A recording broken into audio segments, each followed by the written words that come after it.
ப்ளவுஸ்லேயே finishing வந்து ஃபுல்லாக work பண்ணி முடித்தா சில ப்ளவுஸ் அழகாக இருக்கும், சில ப்ளவுஸ் ஃபினிஷ் பண்ணும் போதே பார்க்கப்ப அழகாக இருக்கும்.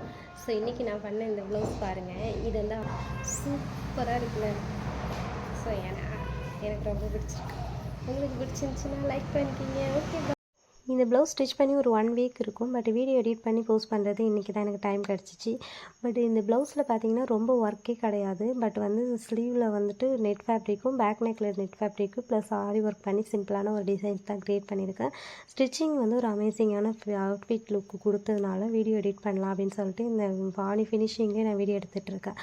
ஸோ இதில் பார்த்தீங்க அப்படின்னா ஒர்க்குன்னு பார்த்தீங்கன்னா ஜக்ரி plus aari work bead, sugar bead சொல்லுவாங்களா, sugar bead, clip stone and zircon stone, அவ்வளோதான். 4 ப்ராடக்ட்டை வச்சு ஆரி ஒர்க்கே ஃபினிஷ் பண்ணிட்டேன். ரொம்பவே சிம்பிளான ஒரு ஆரி ஒர்க் டிசைன்ஸ் தான். அண்ட் வந்து கஸ்டமர் வந்து சாரியோட ப்ளவுஸ்லேயே ஆரி ஒர்க் பண்ண சொன்னாங்க. பட் சாரியோட ப்ளவுஸில் பண்ணும்போது சாரியோட ப்ளவுஸில் வந்து ஹோல்ஸ் விழுந்துட்டே இருந்தனால தனியாக கிளாத் எடுத்து தான் ஆரி ஒர்க் பண்ணியிருக்கேன். பட் சாரியோட ப்ரைஸ் பார்த்தீங்கன்னா 1500 ருபீஸில் இருக்குது.